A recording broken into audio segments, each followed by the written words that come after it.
Messieurs, dames, Tangue Koki.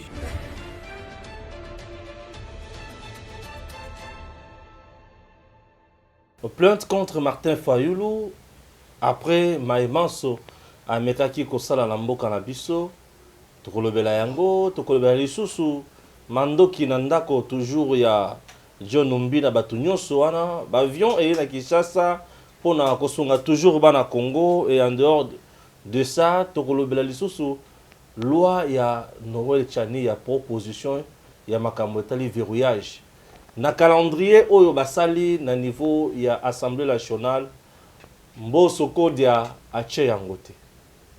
Bureau ya Mbosso Kodia eza corrompu. Bureau ya Mbosso Kodia ebangi katumbi tonini.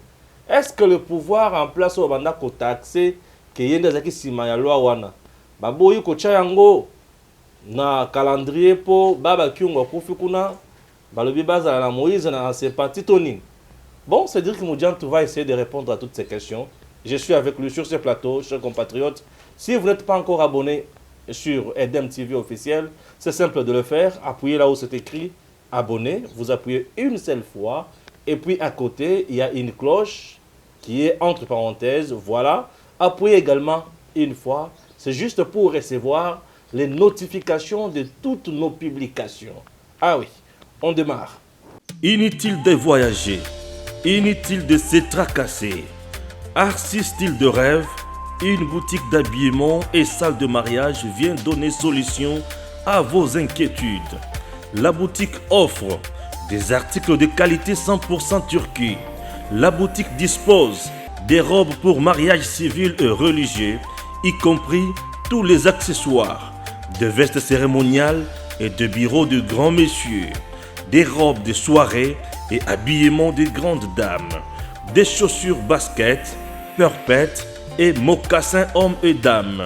Arcis Style de Rêve n'a pas oublié l'habillement des tout petits de 2 ans à 16 ans. Arcis Style de Rêve livre également dans toutes les provinces de la République démocratique du Congo.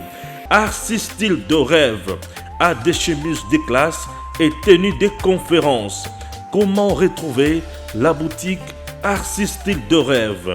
Elle est située sur la 8e rue Limité Industrielle, plus précisément en face du ministère Amen sur Facebook. Arcis Style de Rêve sur WhatsApp 081 198 83 11 09 95 99 00 96. Arcis Style de Rêve, c'est la réalité dans le monde de la SAP. Arcis Style de Rêve, c'est la classe. Voilà, Cédric, bonjour. Bonjour papa. AVC se porte bien. Le parti se porte très très bien. Parti cher à l'autorité morale Maître Didier Boudimbo, qui venait évidemment de soutenir son cher parti aux nouvelles initiatives qui ont eu lieu à travers le président ad intérim Laurent Lasserie, à travers la mise en place ou encore l'installation du nouveau secrétaire général. La fois dernière ici sur votre plateau, j'avais parlé de cet événement-là chez nous. Il y avait un nouveau secrétaire général qui était présenté à la base de l'AVC. C'était une réussite totale. Les militants du parti s'étaient mobilisés de partout à Kinshasa. Le président interfédéral que j'ai salué en passant, cher camarade Brège Ngali, avait fait un travail et d'autres fédéraux, disais-je, avaient également fait un très grand travail dans l'essence de cette mobilisation.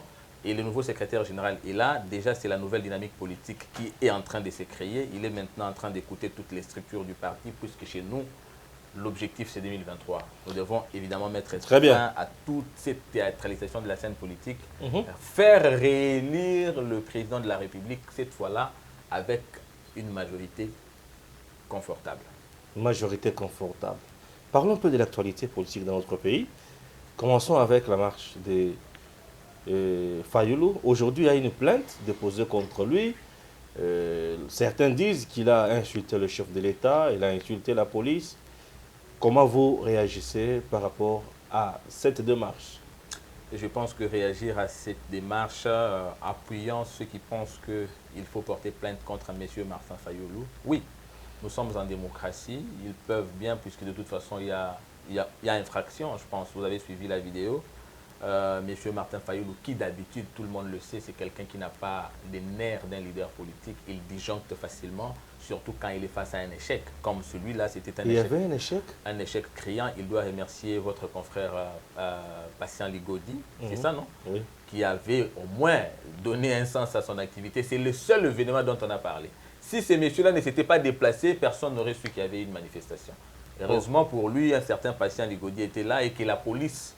je profite de cette occasion pour condamner les bavures policières.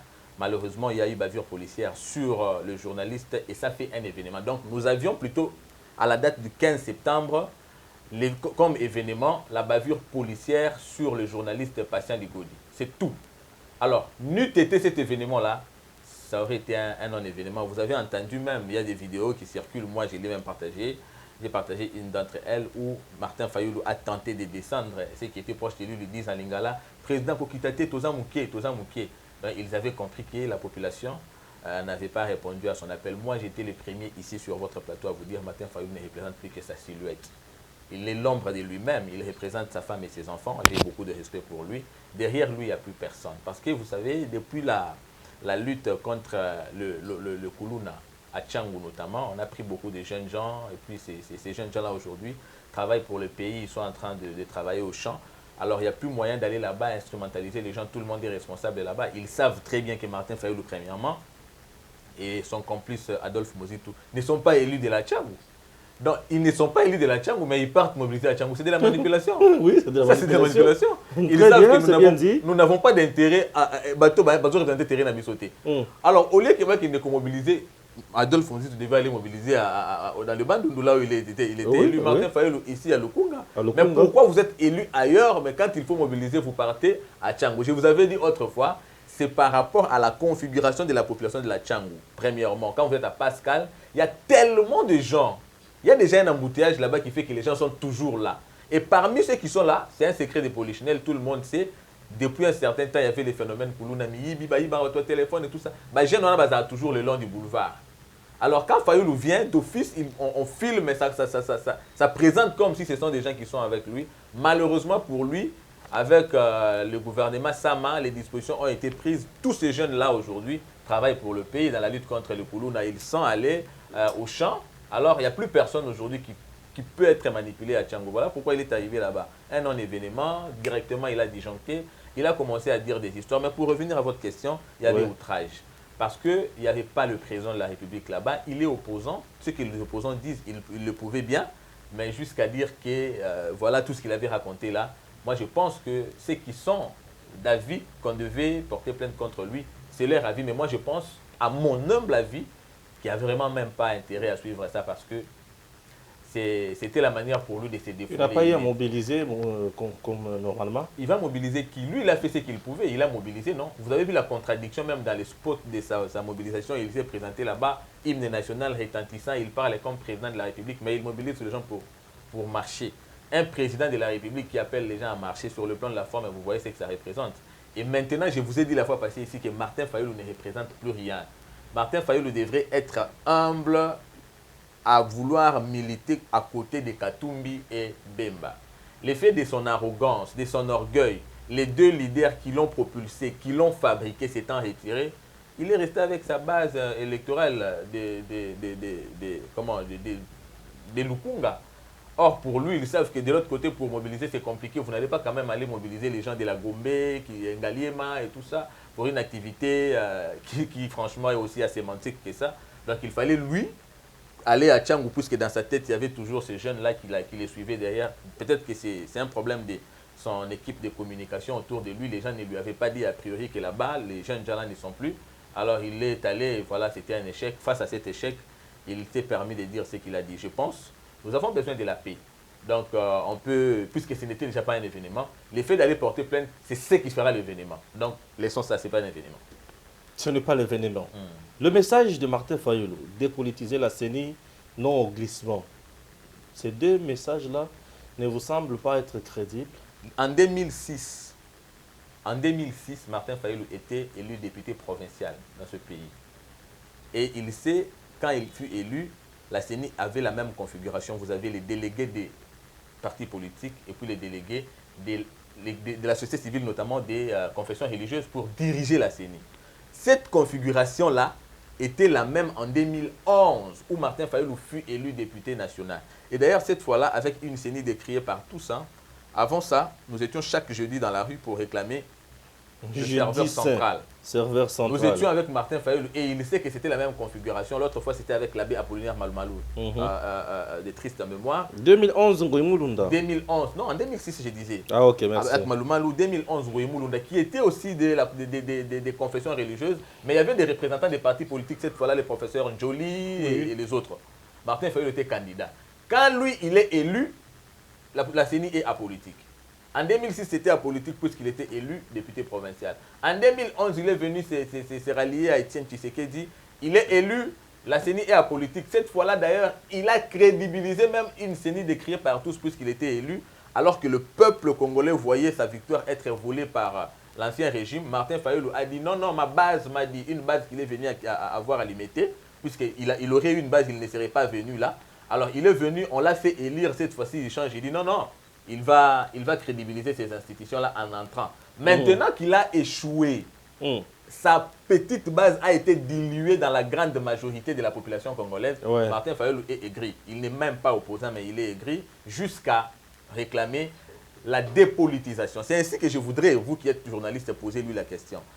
Qu'entend-il aujourd'hui par la dépolitisation et qu'il donne la différence entre ce qu'il entend par dépolitisation aujourd'hui et les configurations, les deux configurations de la CENI en 2006 et en 2011. Voilà cette confusion politique de Martin Fayulu qui est entretenue bien sûr pour essayer de duper la population. J'ai toujours dit malheureusement pour lui, ce peuple congolais n'est pas dupe.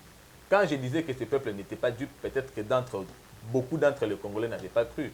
Mais la réponse est là, il est allé là-bas, c'était un fiasco. Le peuple lui a répondu, monsieur, tu es une vieille recette, donc tu es... Vieille recette. Ouais, tu n'es plus serviable. On ne peut plus te servir, sinon alors nous aurons des problèmes avec nos ventres.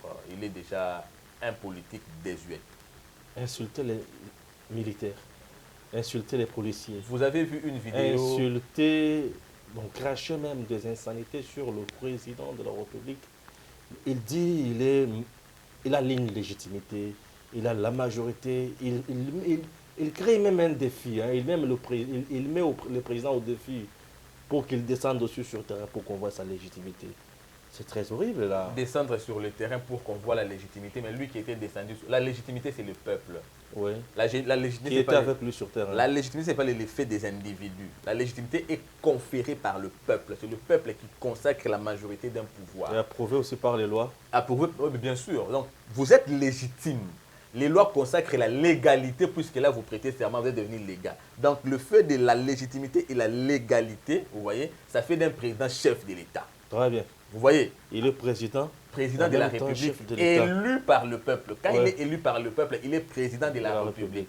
Quand les lois de la République... Il devient chef de l'État. Alors, il devient chef de l'État, ça veut dire qu'il est garant des institutions. Bon fonctionnement des institutions. Bon fonctionnement des institutions. Très intéressant. Vous voyez, maintenant... Tu es intelligent, tu comprends la nuance. Merci J'étais piégé là, mais je me suis rendu compte que tu es intelligent. Félicitations. Merci beaucoup. Puisqu'il y a la différence entre président de la République et chef de l'État. Voilà. Lorsque le président de la République, il ne peut même pas s'ingérer dans d'autres institutions. En effet. Mais lorsque le chef de l'État, l'article 69 de la Constitution lui donne le pouvoir, là il devient le garant de bon fonctionnement des institutions. Vous voyez? Et il devient l'omnipotent, l'omniprésent. Exactement. Voilà. Mais Martin Fayulu qui voulait tester la légitimité du président de la République, mais il était là sur le terrain. Puisqu'il conteste la légitimité de l'autre, ça veut dire que c'est lui le légitime. Donc il fallait que l'on voit un peuple qui les reconnaissait comme président. Et pourtant il était là avec son... Mais j'ai vu les gens qui sont dépassés. C'était un non-événement. Les gens allaient vaquer à leurs occupations. Il était dans la Jeep. Vous voyez déjà un leader politique qui vous appelle à marcher. Il quitte la Gombe. Il n'a pas su mobiliser à Gombe. Mais pourquoi là il n'a pas su mobiliser à Gombe puisque là-bas, Martin Fayulu à Gombe, c'est un individu. Oui, c'est un individu. Il n'a pas le temps il ne saura même pas mobiliser la personne qui loue dans la chambre de son hôtel. Il ne saura pas. Vous voyez? Maintenant, puisqu'il pense que de l'autre côté, il y a des gens qui le peuvent facilement manipuler, il avait encore dans sa tête cette conception. Il est descendu. fort malheureusement. C'est bien pour ça que je voulais lancer un appel aux politiciens. Ouais. Il faudrait toujours que vous ayez autour de vous des gens qui vous informent en temps et en contre-temps. Il aurait eu autour de lui des bons collaborateurs, il serait au courant du fait que de l'autre côté, il n'y avait plus moyen de manipuler. Malheureusement pour lui, il a tenté. C'était un échec, c'était un fiasco, je vous dis la vérité. Martin Fayulu n'ira pas aux élections. Il vient de précipiter sa mort politique.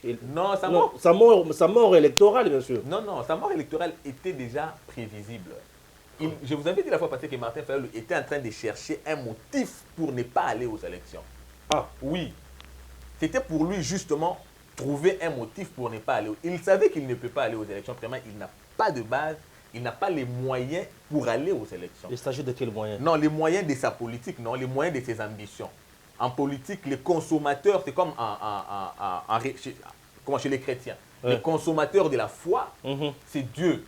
En politique, les consommateurs de l'action politique, c'est le peuple, c'est la base. Oui, c'est ça le moyen en politique. Lui n'a pas ces moyens-là. Je ne parle pas d'argent, puisque si on doit parler d'argent, Joseph Kabila est le plus riche de tout le temps, mais il ne peut pas lui aussi se faire élire. Oui. Vous voyez, puisque les moyens de son ambition, il n'en a pas. C'est bien pour ça que vous verrez, je vous avais dit aussi ici en projection d'avenir, qu'ils allaient finir par se mettre ensemble. À cet événement-là, il fallait qu'ils soient tous les deux ensemble. Mais le PPRD avait dit non. Le PPRD n'a pas dit non. Il n'a jamais mis ce V-là pour les C'est faux, le PPRD n'a pas dit non. Le PPRD vous a dit... Officiellement quoi? Officiellement, nous n'irons pas, mais ceux du PPRD qui voudront aller peuvent aller. Ça veut dire quoi? C'est un manque de courage. Le PPRD maintenant se voit buter à un fait. C'est la politique du fait accompli. Nous faisons comment puisque nous avons déjà présenté un certain visage, une certaine figure. On ne peut pas se mettre ensemble avec ces messieurs. Cependant, nous avons besoin de lui pour avoir un peu, tous les deux, besoin agoniser. Maintenant, ils doivent se mettre ensemble pour avoir un peu de survie. Maintenant, ce qui manque, c'est le courage. Du côté de Martin Fayulu, il s'est dit, mais comment je vais faire parce que l'autre, là, j'ai passé ma vie à l'insulter. Les gens savent qu'il m'avait autrefois déformé la tête avec les projectiles que j'avais reçus comme projectiles. Donc, ce sont les éléments aujourd'hui qui sont à la base. Il y a manque, il y a courage dans Bango de se mettre ensemble. Mais pourtant, les ingrédients sont déjà là. Nous savons qu'ils sont ensemble. Seul le courage manque. Alors, Martin Fayulu cherchait justement un alibi pour aller en élection. Et alibi pour naïe, premièrement, on a la thématique dépolitisation. Or, si je dis de moi-même dépolitisation, ça ne va pas. Il faudrait qu'autour de la thématique, on a mobilisé le peuple. Aïe, Siko, parce que je me pose la question, maintenant que cet événement-là n'a pas eu lieu, il va maintenant aller avec une série de comment politiser? Non, c'est là qu'il vous dira, bon, maintenant, puisqu'on a réprimé notre marche, on n'ira plus aux élections parce que ouais. Il appelle ça répression. Oui. Alors, si ce qui s'était passé était répression, il faut demander à Martin Fayulu combien de victimes il y a eu, puisqu'il n'y a pas eu 55 marchands. Il n'y a pas eu 55 marchands? Non, il n'y a pas eu 55 marchands. Et puis qu'il vous donne alors les bilans de cette répression-là. Nous savons quand nous marchions, Martin Fayulu a su cette fois-ci faire la différence entre combattants et militants. Et les militants de la Mouka savent maintenant pourquoi ceux de l'IDPS et alliés sont appelés combattants. Parce que nous faisions face à la représailles. Kabila nous sortait tout, il n'épargnait rien.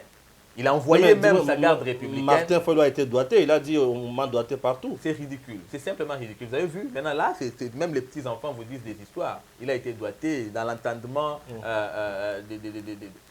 du commun des mortels, c'est ce que ça veut dire lui-même, c'est ce qu'il voulait dire. C'est bien ridicule, c'est pour ça un leader politique, chaque action d'un leader politique, il devait se soucier du message qu'il passe, de la moralité, de l'exemplarité dans les actions d'un leader politique.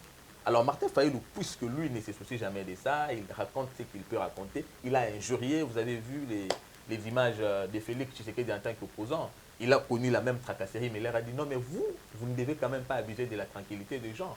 Ce que nous faisons aujourd'hui, c'est aussi pour vos enfants. Vous voyez la moralisation. C'est ça un homme d'État. Mais Martin Fayulu n'est pas un homme d'État. C'est quelqu'un qui se recherche pour un positionnement politique, sachant très bien qu'il ne pourra jamais devenir président de la République.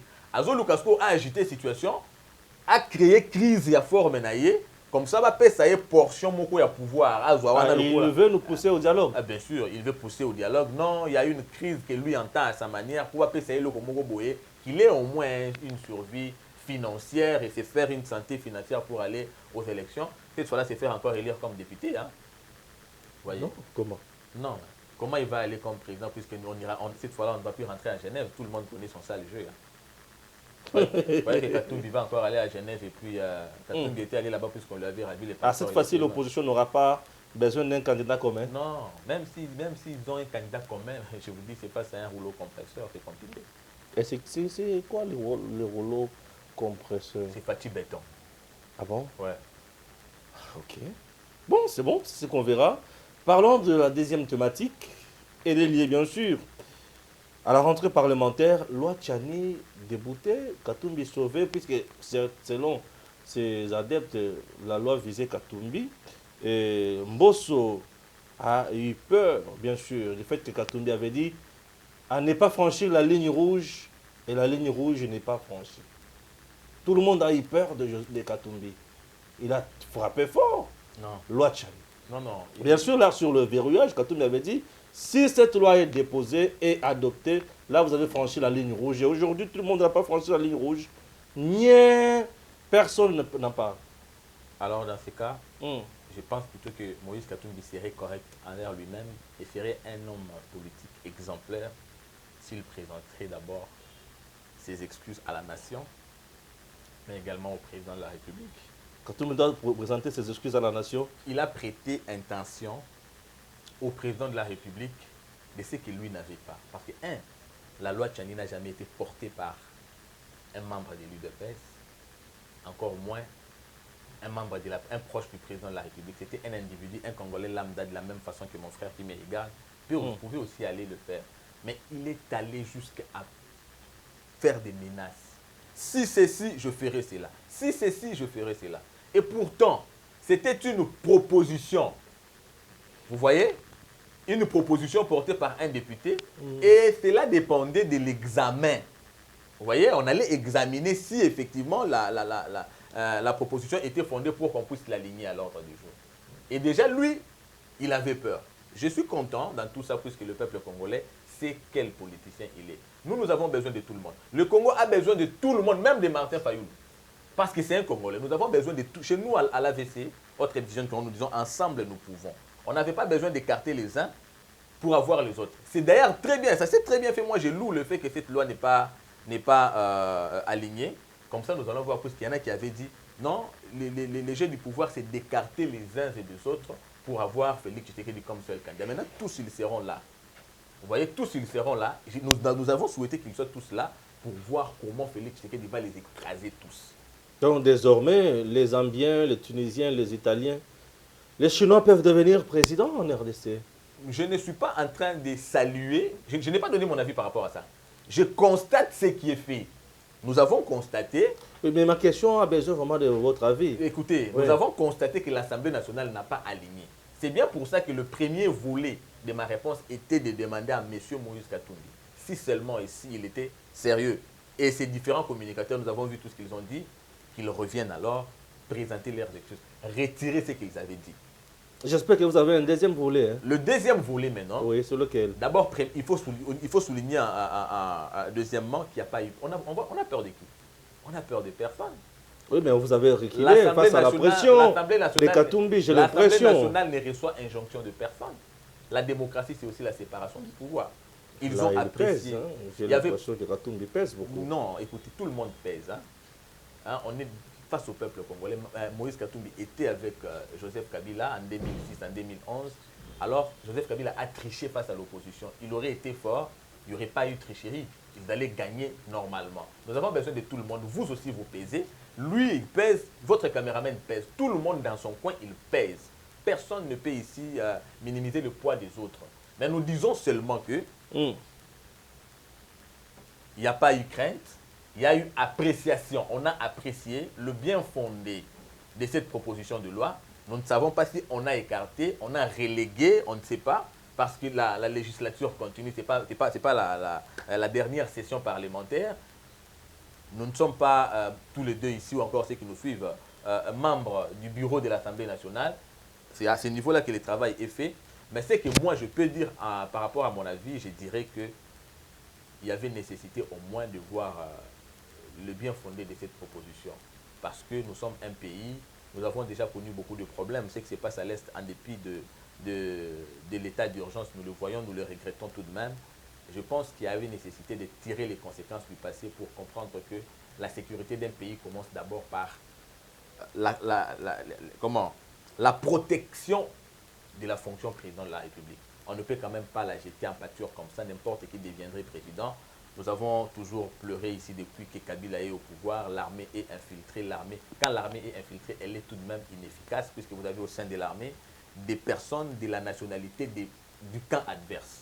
On peut dire que Mbosso a trahi la nation congolaise. Je n'accuse pas Mbosso. Je n'accuse pas Mbosso tout autant que je vous ai dit, la législature continue. Ça, ce n'est pas la dernière question. Est-ce que ça sent le billet vert? Est-ce que Mbosso Nkodia serait soudoyé par les catombistes pour ne pas aligner cette loi? Je suis communicateur politique et je représente ici les couleurs d'un parti politique. Je ne peux pas me mettre ici à spéculer jusqu'à accuser les gens. C'est extrêmement grave. Nous condamnons les faits. Les faits sont notamment Martin Fayulu a fait ceci, Martin Fayulu a insulté. Ça, ce sont des faits. Nous condamnons. Mais faire des suspicions, accuser les gens à tort, ça pourrait aussi être à raison. Mais tout autant qu'il n'y a pas de faits, je dois me réserver en tant qu'acteur politique. Moi-même, ici, j'ai soutenu qu'un acteur politique devait avoir une moralité, devait dans ses actes beaucoup plus promouvoir l'exemplarité. Mais déjà, si moi, je dois commencer à spéculer sur ce que les gens auraient fait, alors là, je me contredis moi-même. Je me dis justement que je compte sur la conscience de chacun des compatriotes congolais engagés dans la construction de l'État avec le président Félix Tshisekedi. Et je voudrais aussi en appeler à la maturité des acteurs politiques, notamment Moïse Katumbi et compagnie, par rapport aux propos tenus. Il serait cohérent s'ils rentreraient aujourd'hui, retirer leurs propos, comprendre effectivement que la nation... Ou soit on a eu peur aussi de fragiliser l'union sacrée du fait qu'ils brandissaient sa sortie, bien sûr, du bateau. C'est parmi aussi des... L'union sacrée, c'est une union du peuple. C'est le peuple congolais. Mais lui a brandi sa menace de quitter les bateaux. Ce n'est pas une union des acteurs politiques. Et puis on a retiré la loi. Ce n'est pas une union des acteurs politiques. Moïse Katumbi peut quitter l'union sacrée, mais tout autant que le peuple congolais est engagé à l'union sacrée, c'est fini. Non, mais il ne quittera plus, puisque ce qui est conditionné... Il pouvait quitter. Ce qui pouvait motiver sa sortie n'a pas été aligné. Il pouvait quitter l'union sacrée, ou bien quiconque dans l'union sacrée pouvait partir. Étant donné que le peuple congolais reste l'esprit de l'union sacrée et que ce peuple porte le président Félix Tshisekedi, c'est seul lui l'élément indispensable de l'union sacrée. Tout le monde peut s'en aller, mais si le peuple là, le président de la République porté par le peuple là, le départ de chacun, ou encore de tout le monde serait un autre. Baboui peut-être, le coup la lobaki qu'il y a possibilité, il y a kutala sous na Kabila pour ça la sous son mariage balobi a ce que l'ungwe union sacré a ko kende ba kutala na Kabila ba ko ça la force ba ko renverser sous majorité blocage confusion force ango eza ya mbongo eza ba question ba ce que nous appelons force eza mbongo ceux qui les non mais il a un nombre important de députés nationaux et là aussi Kabila aussi également ils peuvent faire leur coalition qui pourra mettre à mal l'union sacrée. Moïse Katumbi a mbongo, Joseph Kabila a mbongo. L'union sacrée n'est pas une affaire d'argent. C'est l'affaire du peuple. Non, mais les politiques congolais fonctionnent avec l'argent. Aussi, nous savons, vous voyez, non, vous connaissez quand même la configuration de cette union, pardon, de cet ensemble. Ensemble pour le changement. Oui. Vous avez vu cette configuration, la manière dont les choses ont été faites. Vous savez pourquoi ça s'est passé comme ça. Et aujourd'hui, je vous dis que Moïse Katumbi peut encore tenter la même aventure. Il n'aura pas le même résultat. Le Congo d'hier, quand nous étions en train d'espérer une alternance où il fallait tout faire pour avoir l'alternance, et puis le Congo d'aujourd'hui où nous sommes dans l'alternance avec un président qui rassure. Le peuple congolais connaît le besoin de la reconstruction, passe par l'unité, passe par la consolidation du pouvoir des présidents à travers une majorité. On va élire les députés de Félix Tshisekedi, donc les candidats qui soutiendront directement le président Félix Tshisekedi et non les individus, puisque nous savons que quand les individus, le peuple congolais sait que quand les individus viennent avec leurs organisations, et qu'ils ne sont pas... Parce que Katumbi n'est pas tshisekediste. Katumbi, c'est un kabiliste. Vous voyez? Alors, déjà, ça pourrait paraître comme un business dans la politique. J'ai mon camp politique, j'ai des députés, je peux me faire n'importe quoi, je peux me permettre n'importe quoi à n'importe quel moment. Ça ne passera plus. Nous avons déjà une alternance. Le peuple congolais veut voir le pays avancer sous la vision et la direction du président de la République, Félix Tshisekedi. Alors, sera réélu comme président, Félix Tshisekedi, et seront élus comme députés, ceux qui accompagnent la vision du chef de l'État. Et les gens qui vont élire... Et là, j'entends l'UDPS et ses alliés. Merci. Mbosso dit, maintenant, on doit mettre fin avec la problématique CENI. Puisque ça bloque toujours. Cette fois-ci, il a dit, on va mettre fin. Mais au regard de tout ce que nous venons de perdre déjà, ça dérange déjà. Je ne vois pas les élections être tenues, bien sûr, en 2023. En tout cas, moi, je ne vois pas ça. Au-delà de ça, on a trouvé les armes dans la maison de John Numbi.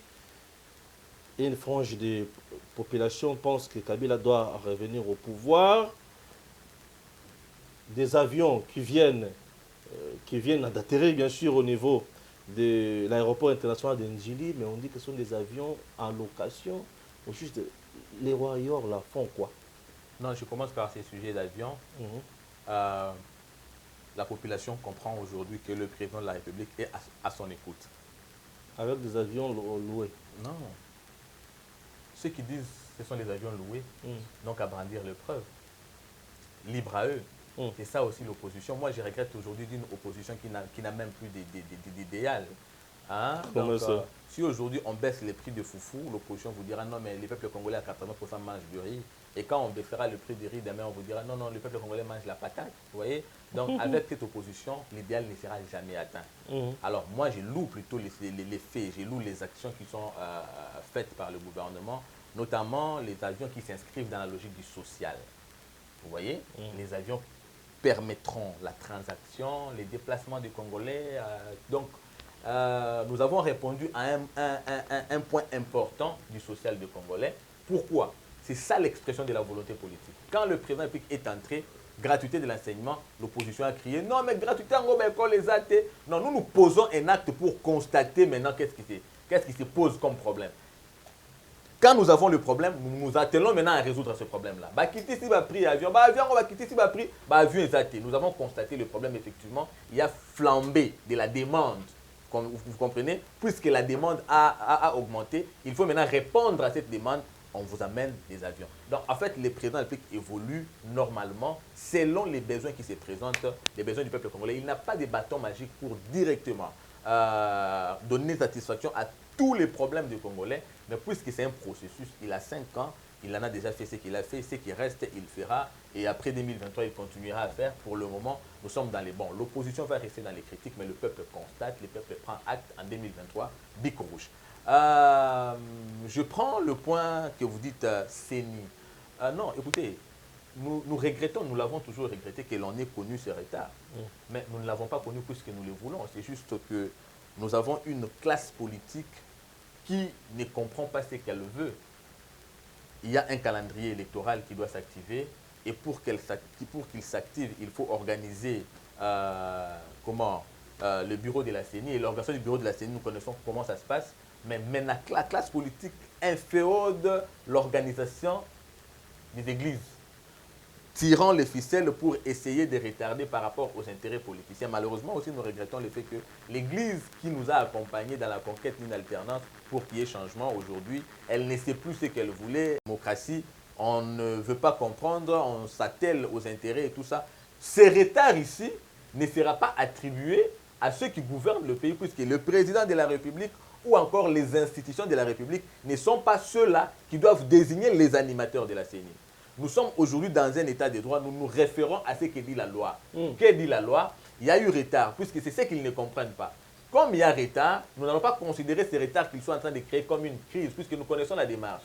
Ceux qui sont en train de tirer les ficelles, ils mettent de l'argent, c'est pour qu'il y ait retard, pour qu'ils créent une crise, pour que nous allions au dialogue. Il n'y aura pas de dialogue, il n'y a pas de conciliabule, nous irons aux élections.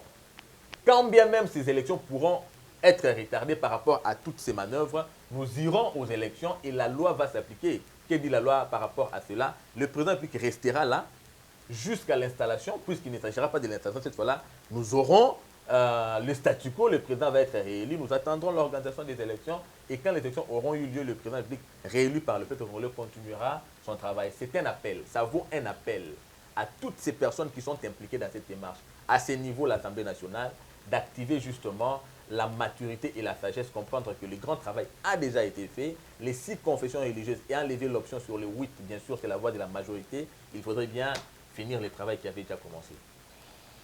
Voilà, finir le travail qui avait déjà commencé. La situation sécuritaire avec M. John Numbi. Non, c'est simplement grave parce que je me pose jusqu'aujourd'hui la question de savoir, John Numbi, était-il un arbre qui cache la forêt ou bien c'était lui un individu État? en plein Gombe, la commune phare de la capitale, lieu des institutions, mais John Numbi cache des armes. Il cache des armes. Les services de sécurité n'ont pas découvert ça, mais ces services étaient tellement forts jusqu'à aller découvrir les armes chez celui qui n'avait que la Bible, l'archibishop Coutinho Fernando, qui atteint sa mort comme un invalide. Loin là-bas, on a découvert quand même que lui, il avait des armes, et pourtant tout le monde sait que c'était un pasteur. Mais quelqu'un en plein Gombe, qui tuait des gens, il a eu des mortiers, dans sa maison, il y a eu une morgue, il y a eu tout. On n'a jamais découvert qu'il y avait dans sa maison un camp militaire où il y avait, comment vous avez dit, la base logistique. Nous ne savons jamais ce qu'il préparait. Si ces histoires-là s'est passées et que les services de sécurité ne s'y rendaient jamais compte, on doit parler de la complicité. John Numbi avait quelqu'un derrière lui qui le soutenait. Lui n'était qu'un bras séculier. De ce fait, nous demandons à la justice de remonter la filière jusqu'à celui que l'arbre Numbi est en train de cacher, jusqu'à cette forêt-là que l'arbre Numbi est en train de cacher. Puisque de toutes les façons, l'affaire Numbi, il s'agit des âmes. Les âmes ont péri. Alors, puisque la vie humaine est sacrée, il faudrait bien que nous puissions connaître la vérité de cette situation, car il faudrait que ces âmes-là soient vengées. Très bien. Voilà. En dernier ressort, votre dernier mot. Notre dernier mot. Communiquer sur un sujet qui n'a pas été évoqué ici. Non, non. Je pense que nous avons parlé de tout ce qui est important. Ici, il faut comment appeler le peuple congolais à demeurer mature comme il a fait preuve face à la tentative de manipulation de Martin Fayulu. Nous avons besoin de construire ces Congos et ces Congos, nous les construirons ensemble, comme nous disons chez nous à l'AVC, ensemble nous pouvons. Nous avons besoin d'un peuple qui tire les conséquences du passé. Le peuple congolais ne devait pas demeurer dans la misère sur fond des démarches politiciennes, donc un peuple à la merci des acteurs politiques. Maintenant que le peuple s'est décidé une fois en 2018 de s'élever pour voir son pays avancer, pour qu'il y ait évidemment relation entre la situation sociale du peuple congolais et la richesse du pays, il va falloir que nous restions vigilants, que nous continuions effectivement dans l'élan que nous avons aujourd'hui avec le président de la République, continuer à les soutenir car l'avenir du Congo est meilleur. Nous ne devons pas céder à toute forme de manipulation politicienne, notamment des acteurs politiques en mal de positionnement, à l'instar de Martin Fayulu et de l'opposition. Nous devons rester debout, nous devons rester solides. Ensemble, nous pouvons. Chers compatriotes, décourageons bien sûr la civilisation qui lutte contre bien sûr le meilleur dans notre pays et travaillons à la beauté des choses. Chaque jour est une vie. Objectif commun d'appropriation populaire des nouvelles technologies, de l'économie numérique et du développement durable. Il contient des grandes orientations devant conduire à la transformation de la société congolaise en une société de l'information avec à la clé l'élaboration de stratégies pour une réelle structuration de l'industrie numérique. Il en ressort à l'issue de nos consultations les statistiques ci-après. À Kinshasa, le PMVS a consulté 469 356 ménages. Dans le Nord Kivu, le PMVS a consulté 120 548 ménages. Dans le Sud Kivu, le PMVS a consulté 114 349 ménages. Dans le Bas-Ouélé, 234 456 ménages. Dans le Haut-Ouélé, 289 567 ménages. Tanganyika, 42 563 ménages. Dans le Haut-Katanga, 34 345 ménages. Dans le Kasaï central, 87 643 ménages. Dans le Kasaï oriental, 168 987 ménages. Dans le Kwilu, 111 568 ménages. Dans le Maïndombe, 223 547 ménages. Dans le Sankourou, 15 645 ménages. Dans l'Ituri, 5 234 ménages. Dans le Congo central, 23 455 ménages. Dans le Lualaba, 32 648 ménages.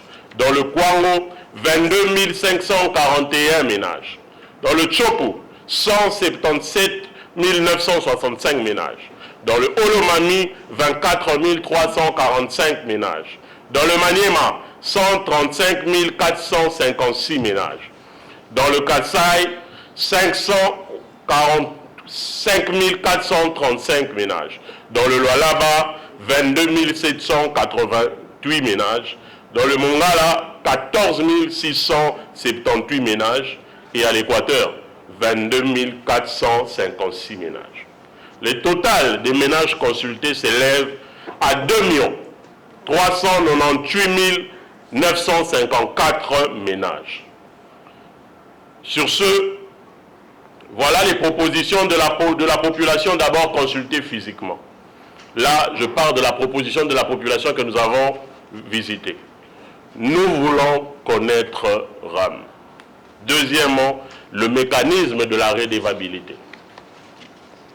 Les pourcentages aussi sur base des questions relatives à la suppression de RAM ou la réduction de la tarification, bien sûr, parce que lors de nos consultations, nous avions posé des questions à cette population qui n'avait pas d'informations sur RAM, s'ils veulent la réduction ou la suppression. La réduction de la tarification RAM s'élève à 67% de la population de ceux qui ont été consultés. La suppression de RAM relève à 12% de la population de ceux qui ont été consultés. Se sont abstenus 21% de la population de ceux qui ont été consultés. Si-bas, il y a le tableau explicatif aussi des consultations d'un sondage au niveau de réseaux sociaux, des plateformes. Nous avons utilisé 4 plateformes numériques, Facebook, WhatsApp, Instagram et Twitter. Et avons placé une équipe de 10 personnes par province pour évaluer le sondage de nos consultations sur Internet. L'addition du nombre d'abonnés dans les différents médias en ligne qui ont publié sur les consultations s'élève à 4 345 240 abonnés. Il s'agissait des médias en ligne que nous avons utilisés, Radio Okapi, 7sur7.cd, PPL News, CNews, Medianews.cd, Opéra Mini, Actualité.cd, Radio Okapi, Radio Télé Béni et le Volcan News. Le tableau expliquant en pourcentage le nombre d'abonnés qui veulent la suppression ou encore la réduction du RAM. Sur WhatsApp, demandant la suppression, 31% de la population consultée. Demandant la réduction, 69% de la population. Sur Facebook, demandant la suppression, 58%. Demandant la réduction, 42%. Sur Instagram, demandant la suppression, 18%. Demandant la réduction, 82%. Sur Twitter, demandant la suppression, 2%. Demandant la réduction, 98%. Vu les statistiques de terrain, le programme multisectoriel de vulgarisation et sensibilisation propose ce qui suit. Une campagne de sensibilisation à partir du 24 septembre, parce que le 24 septembre, on commémore une année de RAM et nous avons besoin d'un bilan sur ça, sur toute l'étendue du territoire national. Car une fois l'explication sera reçue, le service y compris est même accepté au vu d'avantages qu'il va apporter. Mais il faut communiquer davantage à faire parvenir l'information sur toute l'étendue de la RDC. Nous demandons pour la deuxième fois l'accès gratuit à l'Internet pendant 24 heures dans tous les sites ciblés. Ainsi, la connaissance aussi sur tous les sites qui vont déployer l'Internet gratuit. Nous demandons encore la création d'emplois dans tous les sites où l'Internet gratuit se trouve. Donc, ce qui signifie 2 assistants techniques affectés dans ces sites qui seront payés par l'autorité de régulation, une manière de la création de l'emploi. Nous demandons encore la création de centres de formation en informatique avec l'accès gratuit à Internet dans toutes les communes et les plus reculés afin de les intégrer dans le monde de nouvelles technologies de l'information et de la communication. Concernant le campus numérique, nous demandons à l'autorité de régulation de lancer un appel d'offres officiel afin que tous les jeunes bénéficient de cette offre. Ici, on parle du service d'administration du campus, bien sûr. Le judiciaire a appliqué la loi sur les vols auprès des détenteurs de ces SIM. Cette pratique découragera bien sûr le vol. Nous demandons encore la numérisation des 35 zones de santé sur toute l'étendue de la République démocratique du Congo, en commençant par Kinshasa bien sûr, afin d'aider nos populations à bénéficier des services de planification familiale. Cette pratique aidera nos zones de santé à avoir une idée rapide sur le nombre de naissances dans différentes aires de santé afin de faire appel à l'offre de services des méthodes contraceptives. Car nous rappelons qu'aucun pays ne peut se développer si ce pays n'arrive pas à maîtriser la démographie. Nous demandons encore la réduction de 75% de la tarification RAM. Ces propositions doivent entrer en vigueur le 24 septembre, le jour où RAM a totalisé une année. Et nous demandons à l'autorité de régulation de nous faire un bilan détaillé sur les moyens qui ont été générés par RAM depuis le 24 septembre 2020 jusqu'en ce jour. Je dis et je vous remercie.